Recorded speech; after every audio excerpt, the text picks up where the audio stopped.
प्रियतम नेता विजु जनता दल मान्यवर सभापति श्रीयुक्त नवीन पट्टनायक पुणी थे नवम थर पर सभापतित्व पद पर मनोनयन पत्र शंख भवन में जो एसआरओं कार्यालय से आज दाखल कर विजु बाबूर पुण्यतिथि 28तम तिरोधान दिवस रे आज रक्तदान शिविर आरंभ करी कार्यालय से भी देखी आसी निजे भी वक्तव्य रखिकी विजु बाबू को श्रद्धांजलि जड़ाई।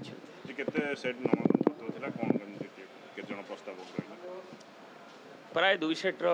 से विषय विस्तृत कहीपर श्री प्रताप देव किंतु मु भी जड़े प्रस्तावक अच्छी प्राय 2 सेट्रे 20 जन नेता 20 ऊर्ध नेता से मनोनयन पत्र देते सपक्ष एवं नवीन जी मनोनयन पत्र दस्तखत कलापर धन्यवाद। सीधासल भाव आज विरोधी को आपण मैंने डाटी पॉलिटिक्स छाड़िकी ओडिशार मंगल करूँ केवल इतिहास को बदल चेष्टा करूँ। ओडिशार जो टर्न अराउंड स्टोरी देखिए स्वाधीनोत्तर ओडिशा अनग्रसरतार विकासर को धारा जावाई आधुनिक ओडिशार अनेक महामनीष अच्छा अवदान रही किंतु विजु बाबू जो आधुनिक ओडिशार कथा कहुच्छे तार 60 दशक तार स्थपति थे अग्रणी स्थपति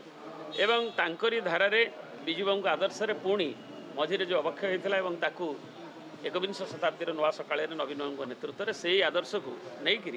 आम से आर्थिक श्रृंखला हो दारिद्र्य ह्रास करवा हो सामाजिक वैषम्य दूर कर एम्पावर करवा हो आदिवासी हरिजन गिरिजन को आगू नवा हो महिला वर्ग को सशक्त करवा हो कृषकों को सशक्त करवा हो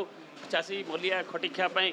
तांकर आय केमती रोजगार बढ़ो सहयोग मिल करवा हो कि स्वास्थ्य कल्याण योजना विजु स्वास्थ्य कल्याण भाया युगान्तकारी कार्यक्रम ये सबू आमर करा विजु बाबू आदर्श एवं ताकू से सफलता को आम अनग्रसरतार ओडिशा आज अग्रसर धारे से सफलतार उपलब्धि की नुआ सरकार नौ एवं ताकू नहीं जदि से विच्युत हुए 2036 बेलू जो लक्ष्य जो ओडिशा को शीर्षतम विकास में नवीन जी जो कथा करते लक्ष्य धार्य करते महान जननायक विजु बाबूर जमी था दक्षिण पूर्व एशियार श्रेष्ठतम राज्य एक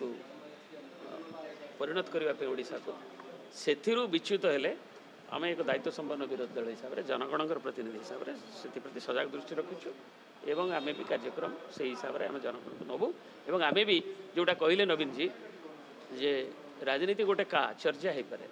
किंतु विकास होची आमर प्राथमिकता। सर आउ जो पिला गोटे पिला चोरी है राम मंदिर